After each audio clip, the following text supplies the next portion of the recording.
Good evening. Oh, I'm Robert Buxton. Thank you all for coming. Thanks for having me here. Oh yeah, thank you. Appreciate it. It's always pleasant surprises, although sometimes not so pleasant surprises in life, but today's pleasant surprise was I walk in and you have a piano. I brought my electric piano because I thought that so that's always nice. I mean, that one is good. I think this one is better. So that works. So what I'm going to do tonight for about an hour, well, depending on how much I talk, that's the thing. But I'm going to play some classical piano and speak about the history of the music. I'm not a historian, so this is from the eyes and the perspective of a piano player, but tell you some of the stories behind what I'm playing. But first I want to start by doing some improvisation because that's what they did back then in the 19th century and before. And it's maybe in the 20th century and into today that us classical people, we stopped improvising. I don't know why. I think it's too bad because improvisation is kind of the root of all of it. Liszt, Chopin, Beethoven, all of them, their compositions come out of an improvisational, spontaneous impulse. So I'll ask you to help me with this to make it really spontaneous. If you could give me, please, a few random notes. And if you don't read music, don't worry. A, B, C, D, E, F, G, that's it. Oh, okay, well, yeah, and then you can also give me some sharp and flat notes. But what did you say again? That was yeah, that's nice. And how about one more note just to throw in maybe a flat or sharp something? B flat? Is that what I heard? Okay. Did somebody say E flat? Also, okay, let's add that too because it makes it a little. That's the Tabasco. E flat. Okay, so I guess I'll just see what I can do with that.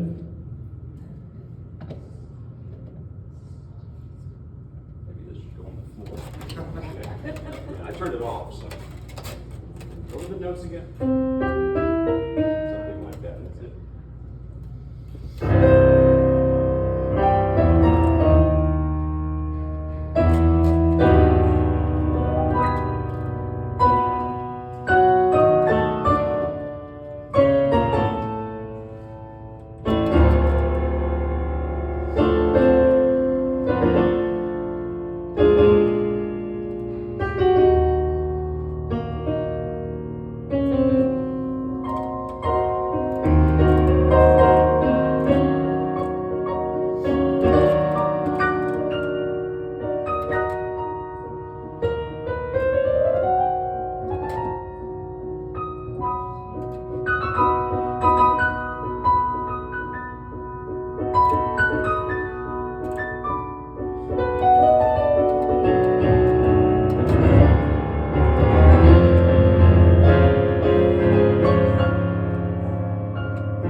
Some notes.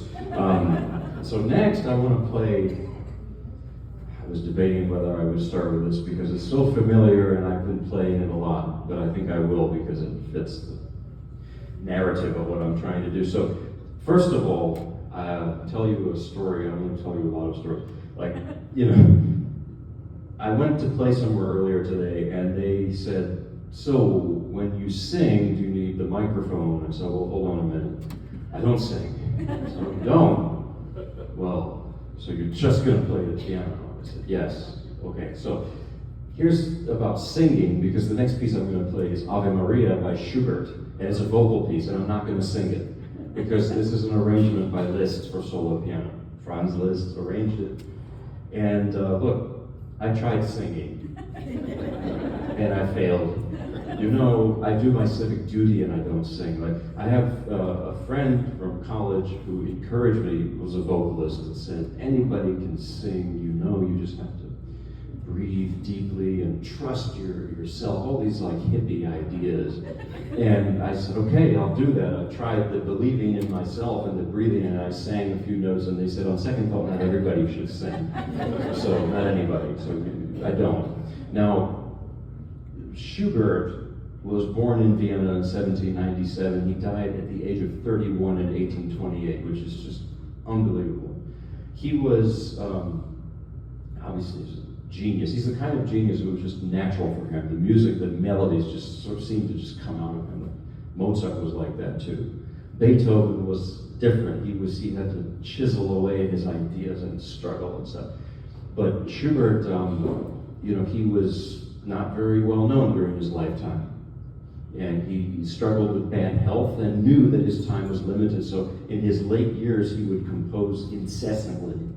And then when he died in 1828, as I understand, he was pretty much broke and unknown.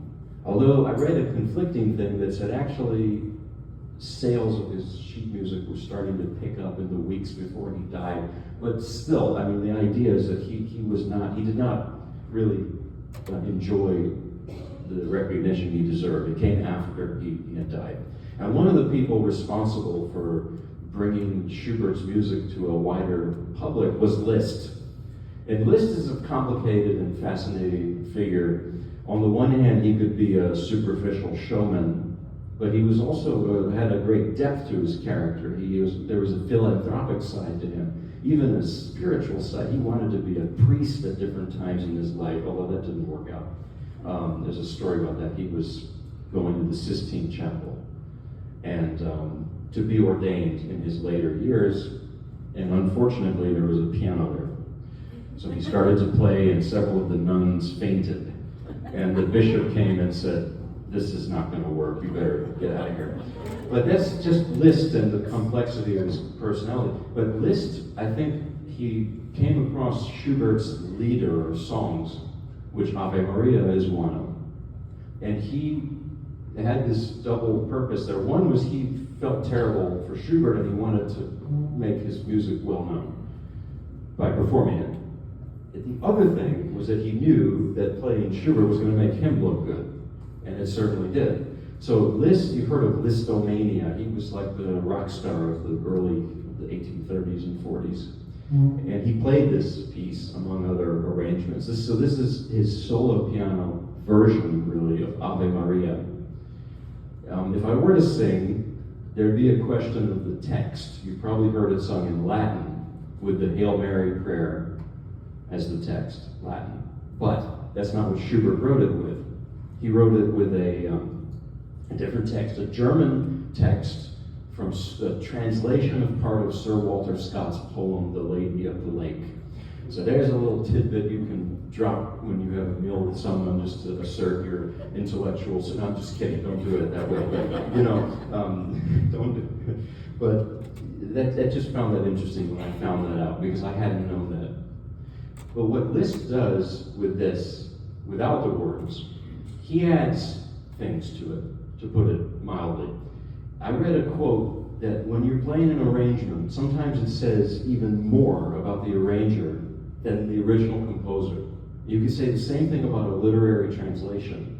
You know, if you're reading Shakespeare translated by Pasternak into Russian, there's a lot of Pasternak in there. As it should be, because what do you want? Google Translate? It shouldn't be. It's not going to work. It's not going to have the life of its own. So where Liszt comes in,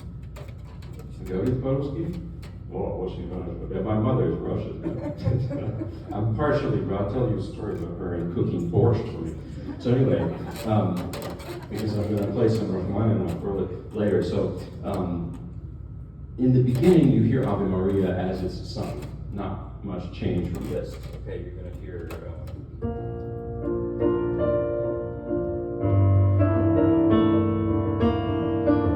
it's not too different. But then later you hear something like this, the middle and towards the end of the.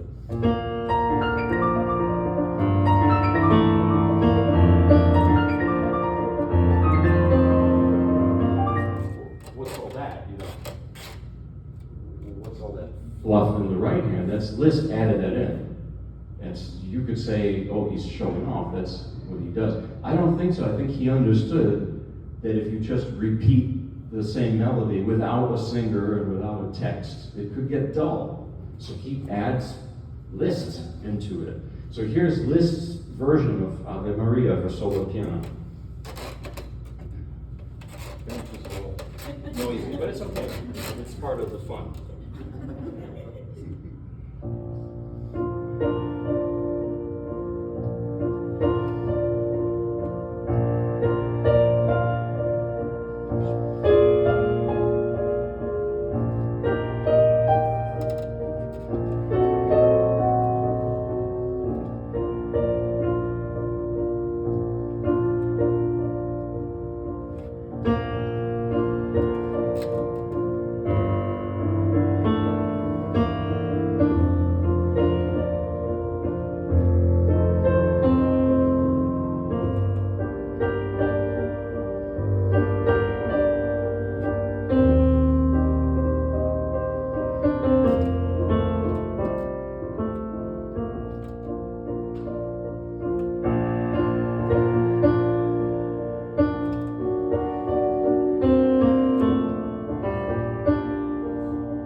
Thank you. So, you know, in the 19th century, also, I told you about improvisation was more common. It was also more common for composers to write arrangements and for pianists to perform arrangements in concerts. In the 20th century, it became very unfashionable to do it because actually one of my favorite pianists, Sviatoslav Richter, said that he found arrangements were like diluted music, not diluted, but diluted, you know, like and as much as I love everything about Richter, I don't agree with that. Because I think that an arrangement, you know, it's a whole different work. And then the other thing, and maybe this is the real reason I'm playing mostly arrangements, is that it allows me to pretend to be something I'm not. Like, I'm obsessed with great singers and great violinists. There's even a rule now, I'm not allowed to talk about historical violinists in the car with my wife because it's dangerous. I might lose track of what's in front of me. So the next piece I want to play is also Ave Maria, but it's by Charles Gounod. And I have a story about this. So my wife's also a pianist, and she was playing for a wedding not so long ago. And they told her, could you please play Ave Maria? And she said, which one? There's more than two even. There's Max Reger wrote one, there's many, many versions of Ave Maria. And they said, look, don't get smart with us. There's only one Ave Maria, just play Ave Maria. So she played Schubert and they were fine with it. But in the 1850s, Gounod was spending some time with his father-in-law. They were looking at Bach together. And I just already love it because if everybody spent time looking at Bach with their in-laws, maybe the world would be a better place. But they were looking at the C major prelude from the Well-Tempered Clavier.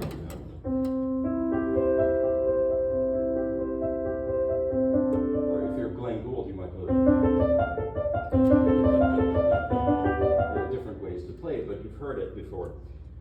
Speaking of improvising, Gounod spontaneously improvised this melody on top of that, like this. Oops. Darn it.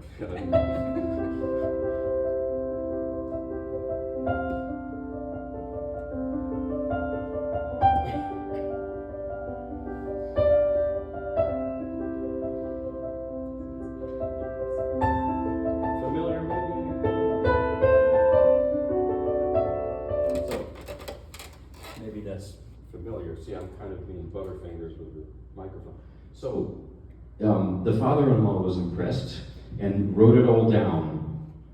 Gounod edited it a bit and published it actually as a violin piece first. And then later he added the text, which is the Latin Ave Maria text, not like Schubert using German, no. And published it as that. And there are recordings with two of my favorite violinists, Jascha Heifetz, Misha Elman. You know, they would play it the first time through on the violin, and then play it the second time through as a duet with a vocalist or choir or something, and it's just beautiful that way.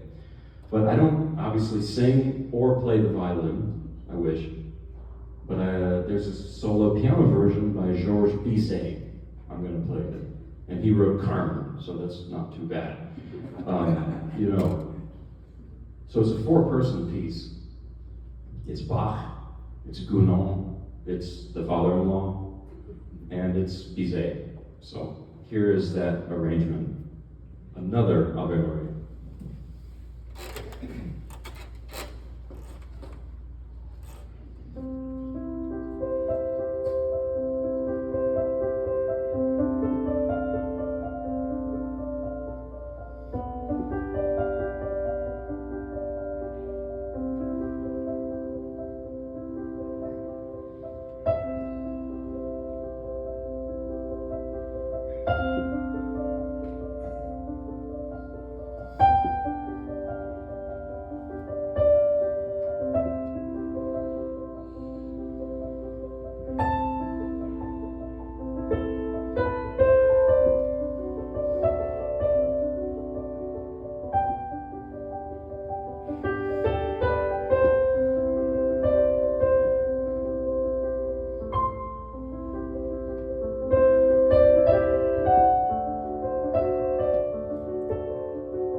watch that fell. I thought it was part of the piano. I'm glad it's not.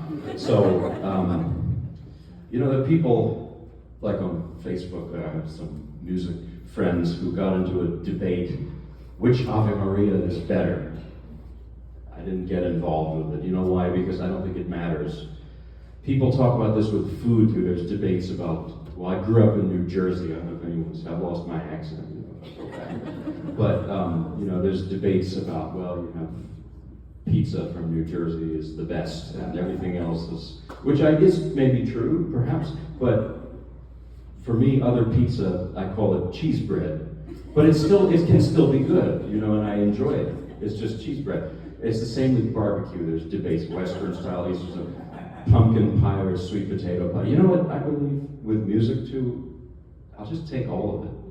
And that's what we did. I did both. Why do we have to choose? So next I'm going to play another arrangement. This is Robert Schumann's Widmung, or dedication. If I were to sing it, it would have a text by Friedrich Ruppert. I can't speak German, sorry. When I went to visit there, I got the most backhanded compliment from someone. They said, your pronunciation is perfect, but everything else is awful when you speak German. I said, well, thank you. So, danke. Yeah. But this is something that Schumann wrote as a wedding present for Clara, for his wife, and she was a brilliant pianist and composer herself. Well, their wedding, it was not an easy road to get married, because Clara's father, Friedrich, was Robert Schumann's piano teacher. So he didn't approve of him as a suitor for his daughter, not at all. And there's a few reasons. Well, one is that Schumann damaged his hands. That didn't help him as a piano student. He used, possibly, they don't know exactly, but it seems he used a wooden device, a contraption meant to strengthen his pinky finger, and in doing so, damaged his hands. Because this was the era of the virtuoso pianist, that some people rode that wave, like Liszt. And Schumann, who was not a child prodigy or anything, he came sort of later to it. And then he realized, I have to practice 15 hours a day. This is not healthy, and he damaged his hands. And some people say, well, maybe the benefit of that is he dedicated himself to composing more. But the big picture with Robert Schumann was he had some terrible mental illness. It was probably bipolar disorder. And in those days, they didn't have much understanding of conditions like that. I think people with bipolar are often very sensitive, very kind people, very creative, but they suffer from this condition. Schumann was that. People mistakenly would say then and now, oh, he was crazy. He wasn't crazy. Wagner was crazy. He had a condition. Because actually, when they got married, Robert Schumann was a wonderful husband and father. You don't hear that about most classical composers. Sorry. Well, with Schumann, I think you can never be too comfortable in his music, because I think there's something about his mental state that goes in, obviously, it goes into the music.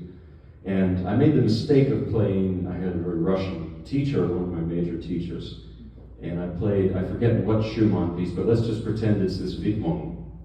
I played for him in too sedate a manner, like this. Don't fall.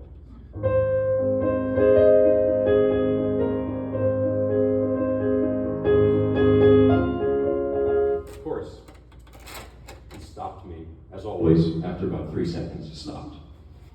And he said, well, it's very pretty, but it sounds like you are having nice breakfast with coffee, reading newspaper. It's not Schumann. Schumann's on fire. Schumann is on fire. Yeah, he was right. And so it changed how I think about Schumann. You don't play and just sedate. And by the way, this piece is a love song. It's like, it depicts the feeling of being in love. If you're in love, I was talking about New Jersey, you don't talk to the person you love the way we talk in New Jersey, which is something like this, hey, how you doing? That's not how you talk. If you're in love, you might have some adrenaline going through you and butterflies in your stomach.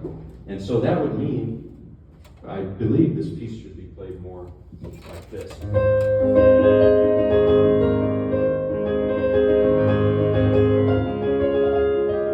It's just like bursting at the seams almost.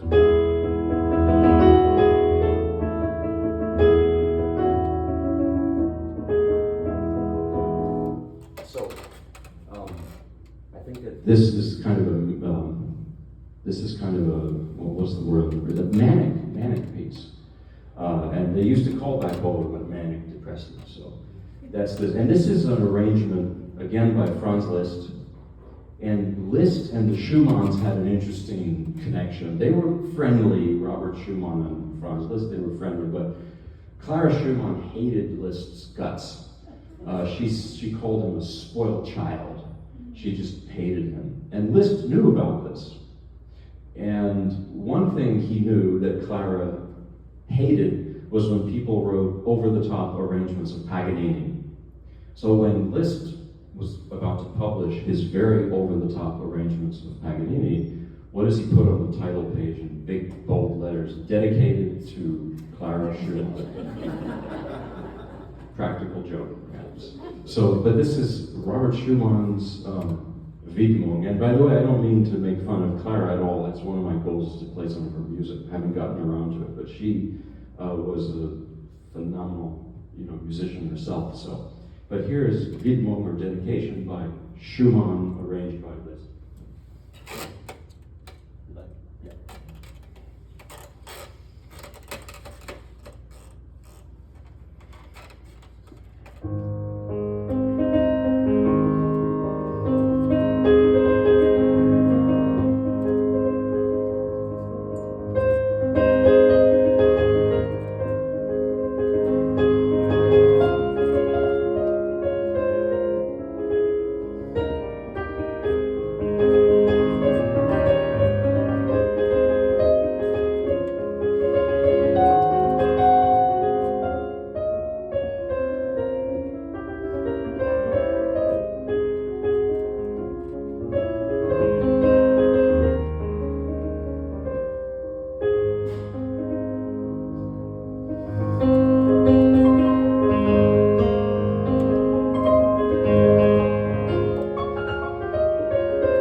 tabs on time. It goes so fast, really. Maybe it'll fall again, I don't know. But I guess we'll move out of Europe and out of the 19th century. I once played somewhere and somebody in the back shouted, "Do you even get past the 19th century?" Well, yeah, I do. So this is a piece by Manuel Ponce, the Intermezzo number 1 from 1908. No, it's just early 20th century still. But this is, he was a Mexican composer, and he should be, I believe, much more well known than he is. Although his guitar music is pretty well known, but piano music not as much. And his story is a very typical, very similar story to a lot of other Latin American composers and US American composers, because he left Mexico, he went to study in Berlin and absorbed a European style. He wanted to be a European composer, essentially. But then when he came back to Mexico, he didn't want that anymore. He realized he should incorporate Mexican folk music into his compositions. And you have sort of a hybrid, I think, in this piece, because a lot of Mexican folk music uses thirds. And this piece is built on that. It's just all.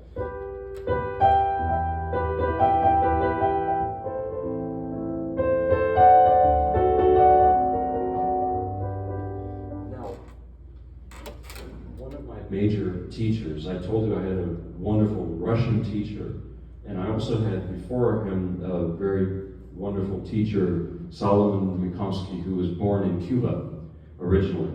And I even impersonate him. I'm sorry I do a lot of voices, as my wife thinks it's obnoxious, but I do imitate him very well, and he didn't think so. He believed it didn't sound like him. But that's, I think, just about the only thing he was ever wrong about. I even would call other students when I was a student with his voice. There's a way I can show you, there's a way to mute your phone number so nobody knows. I don't do that anymore, but so he would always talk in the back of his throat like this, like he's so tired all the time, always like that. And so he would frequently assign Cuban composers, and this piece has some similarities to the Cuban composers, Ignacio Cervantes, Ernesto Leclona, and others that I would play. And every time I go to a lesson to play, he would say, "Oh, it's not very good. You don't even speak Spanish. You're not from Cuba. It's ridiculous. It's terrible. Oh, I'm so upset." And finally, I got so motivated with the negative reinforcement, I listened to all these recordings of Cuban folk singers, and I really worked. And I went to the lesson and I played this piece by Ignacio Cervantes, Cuban piece, and he was silent afterwards, and I thought, that's it. Did it. And he says quietly, "Why do you even bother?" So it was funny because I think that also spurred him. He then assigned a different Cuban composition to every student. And he had a lot of students, and he got us all in a room like this on a Friday night, I think, and every single student had to get up and play, and one by one he would just, "Oh, you don't understand this music. It's so bad." And there was a Cuban exchange student who went to play, and he started after, he said, "This is much better, but it's still bad." And he's right, because I still feel I don't have the something to capture the magic of this piece, but I just love to play it. So here is Manuel Ponce, Intermezzo number 1. It's a very melancholy piece, but very, very beautiful, and it reminds me of him, because I know that story paints him as kind of a very negative. He wasn't. He was a very funny person, actually, and some of that negativity was part of his act. So this piece reminds me of him. Here it is.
play part of a longer piece. This is Rachmaninoff. If you heard about, you know about Buc-ee's in Mebane. This is connected, I promise. I live in Mebane, and Buc-ee's, they're building, if you don't know about it, and this is not a big compliment, but I've heard it referred to as the Walmart of gas stations. So they're building this thing, and they keep saying it's going to be open on this date, and then they keep pushing the opening date later and later. Well, that's what's happening with this piece for me. This is the Rhapsody on the theme of Paganini, which is, oh, what key is that in?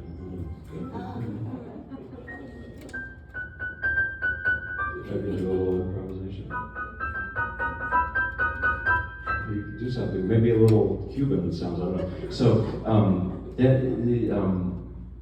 So this is a piece for piano and orchestra, and it's just not practical for me to bring them around an orchestra.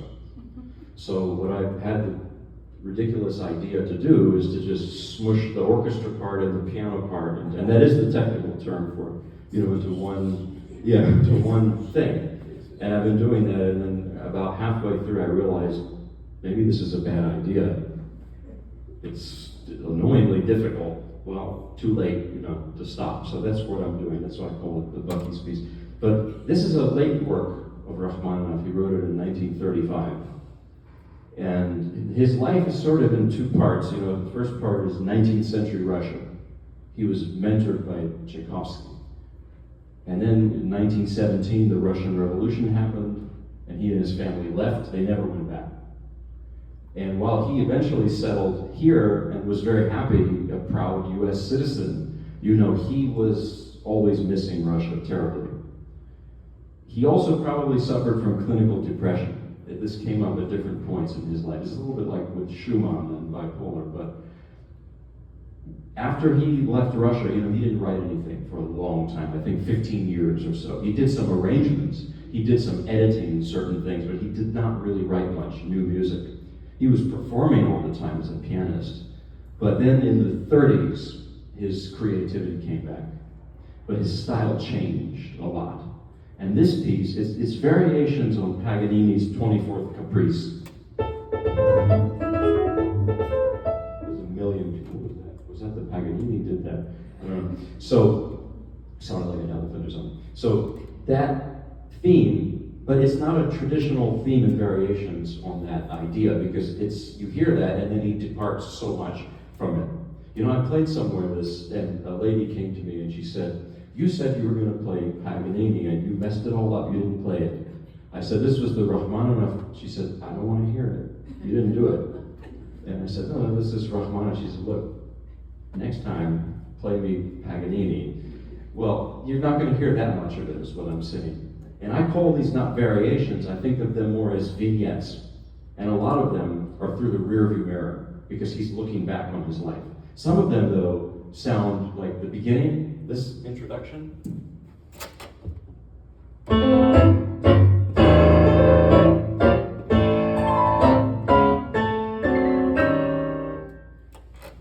me, that sounds so American. That sounds like Midtown Manhattan in the 1920s or 30s. That's a 19th century Russian man in New York. And compare that with his earlier music, which has these long melodies that never stop, almost like the third concerto.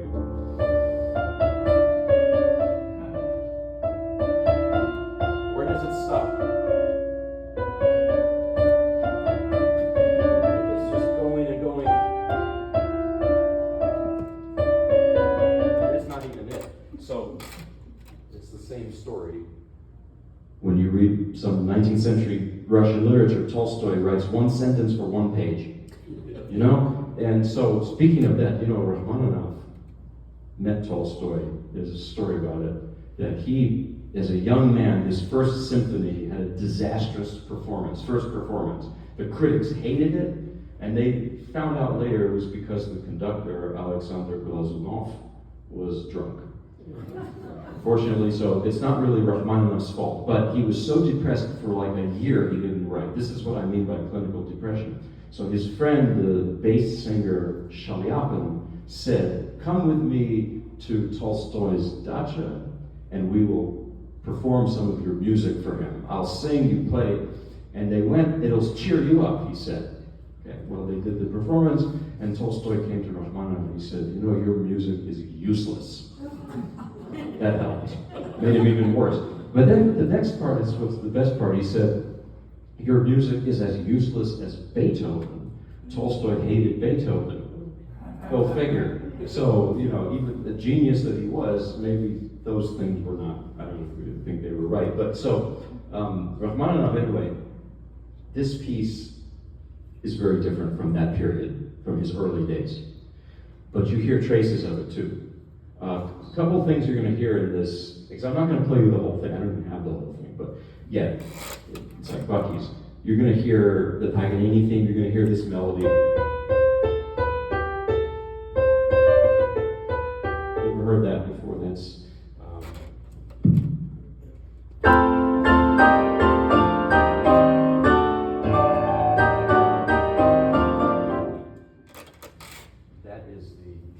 the Dies Irae, the Day of Wrath. It's a Gregorian chant from the Middle Ages. Terrifying. Even Stanley Kubrick uses it in The Shining. And yeah, when they're going up that mountain to the creepy hotel and Jack Nicholson has that snarl in his face. Yeah, that's so. You hear that. You hear the sound of Russian church bells.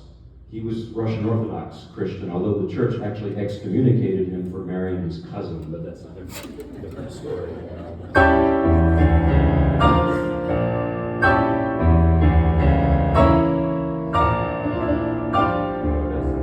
So, okay, so I'm going to play you a chunk of the beginning and then maybe something from later in the piece.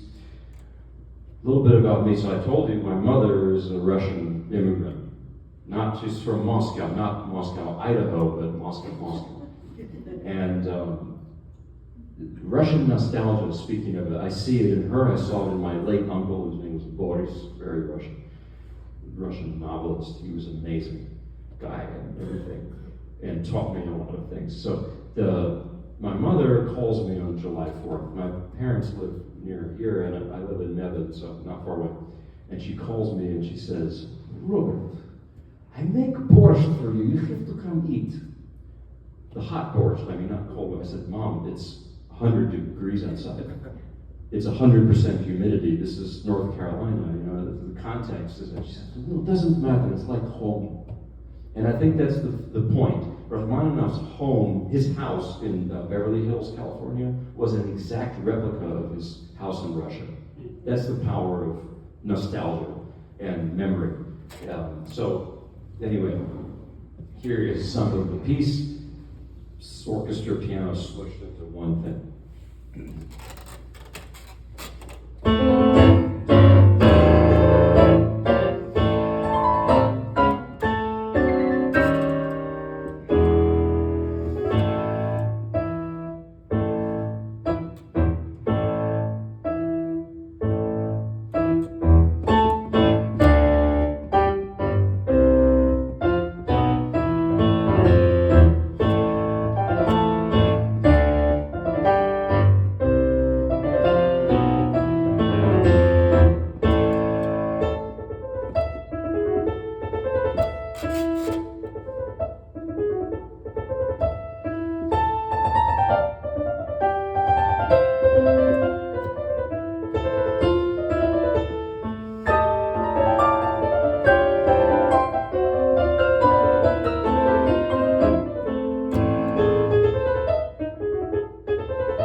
Thank you. Is it okay if I go a little over 8? If you leave, it's okay. Yeah. Sorry, I lose to talk too long, so that's just a small part of it, and I want to jump to a very famous part of this piece, the 18th variation, which is sort of, in a way, it's like the soul of the piece, and it's where the nostalgia, I think, just completely comes out. And it even sounds like something he wrote as a young man. It's in that style. And he does something ingenious. He takes that Paganini theme and flips it upside down and creates this new melody. That's Paganini upside down. You've probably heard of movies use it a lot. But Jane Seymour and Christopher Reeve, Somewhere in Time. And it's a movie about being lost in time travel, and the critics hated it, but I actually liked it. And I think the Rachmaninoff worked perfectly, except the problem is he goes back in time to 1912, and they're listening to it, but he wrote this in 1935. So, but you know what? So what? Movies should not be historically accurate. What do they say? Never let the facts get in the way of a good story. And also, the Amadeus, completely nonsense. It's a great movie, but one of my next projects is to play Salieri, because he was a great composer, and he didn't kill Mozart. They were buddies, sort of. They didn't know each other that well. It's all made up. Anyway, back to this, I told you my mother's from Russia. My dad is also an immigrant, and he's from another country called Southern Virginia. And going back many generations, so when I was growing up with all this classical music, my dad brought me up on Southern gospel. He said, when are you going to learn to play some real music? And I'll close with maybe a gospel or two. I like to do that. That's from my dad's side. But here's a story about his father, my American side grandfather, Sam Buxton. He met Rachmaninoff, and Rachmaninoff spoke to him. So here's the story. In the 1930s, he was in dental school in Richmond, Virginia, and he had a part-time job. He was part of the greatest generation. He was in D-Day, and he was just an amazing man. But he loved classical music, and he had a job as a backstage hand in this concert series in Richmond, and they had Rachmaninoff one evening. Can you imagine? You could go hear Rachmaninoff? I would give my left leg to go, really. And so he was told, there were some doors, maybe like these doors, and he was told by his boss, my grandfather, don't let anybody through these doors, guard them with your life.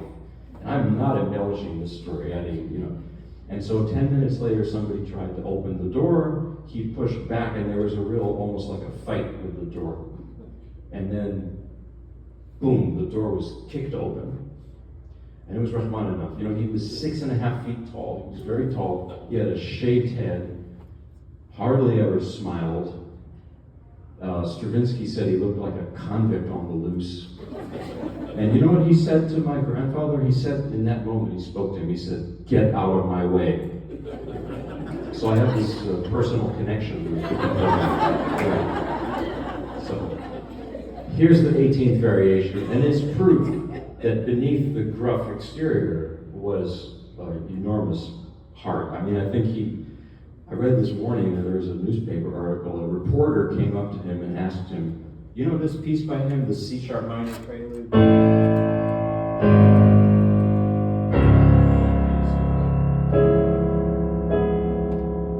Hard to play with a microphone here, but that piece, it's also Bell's piece. He hated that piece because everybody played it. So his reporter came to him and said to him, can you tell me what the inspiration for the C-sharp minor prelude was? And he said, go to hell. Yeah, he was, so the story with my grandfather is accurate. But I had a Russian uncle, Russian piano teacher. That kind of gruffness does not mean that they're mean and don't like you. It's actually opposite. The warmth is here. So anyway, here is, and you have to get to know the person before they. So there's a thing in Russian culture. They believe that if you smile and you don't know the person, it's fake. Maybe. I don't disagree in a way. So anyway, here is this is the 18th variation of the same Paganini Rhapsody of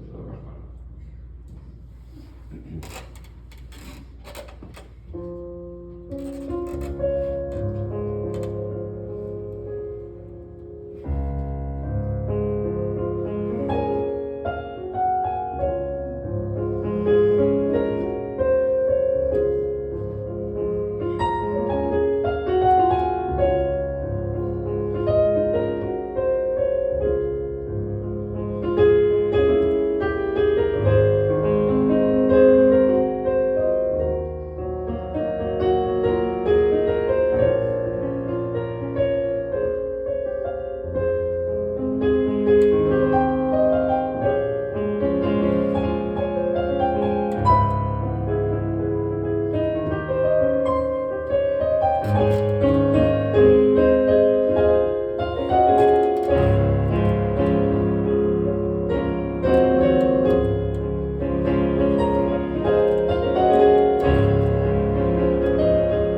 you tell me. I have a little gospel to play, but do we have time for Flight of the Bumblebee?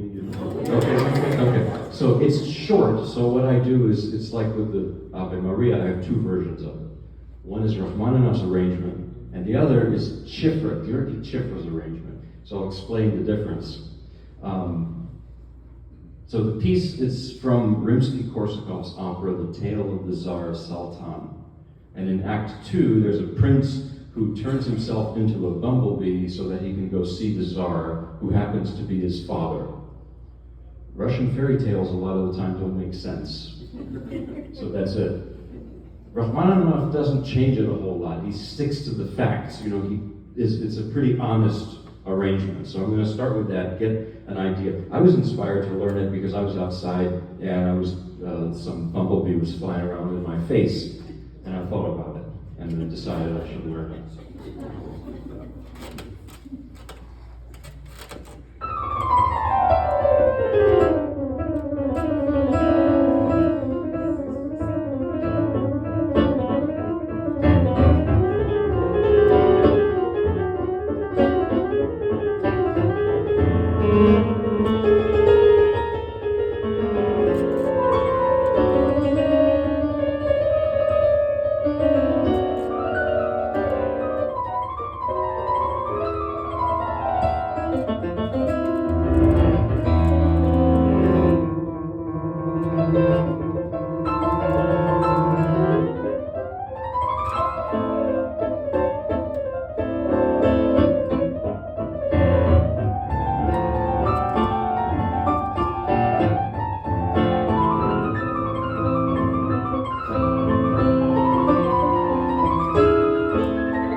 Thanks. Now getting to the end, this is György Chifra, who was a Hungarian gypsy pianist. In the 1950s, he tried to escape communist Hungary. He was captured and sentenced to hard labor, and this damaged the muscles and ligaments in his arms. It's a little bit like the Schumann story earlier. And you could see in videos of him wearing these thick leather bracelets to support those ligaments. It didn't affect his playing at all. He was superhuman. I've given up trying to even sound like him. It's not possible, And his arrangement of Flight of the Bumblebee, it's like this. Have you ever heard two different people tell the same story, and one person sticks to the facts, and somebody else really doesn't? They embellish, they add a whole section. That's what this version is. The Rachmaninoff was pretty much straightforward. This is not. And it doesn't even sound like a bumblebee anymore. It sounds like swarms of yellow jackets and hornets. It's really wild. So it's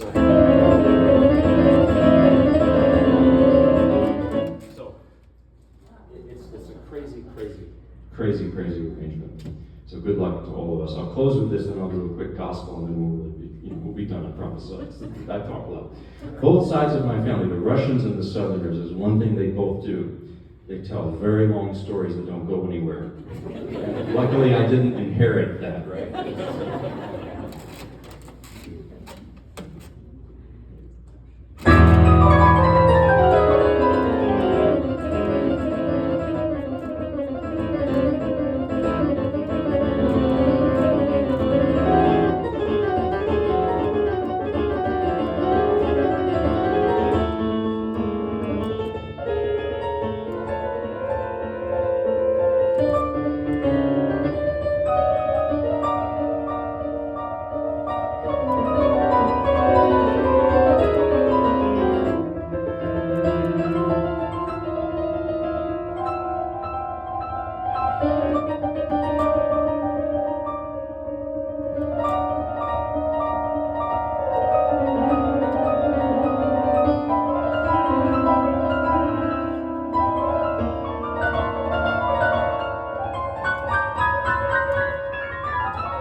Well, I'll close with a spiritual, a gospel. This is an African American spiritual. This little light of mine, I'm going to Southern gospelize it a little bit. This is the U.S.'s classical music, really, I believe, as well as a lot too. There, blues, gospel, that's what it is. So here it is, this little light of mine.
Thank you for having me.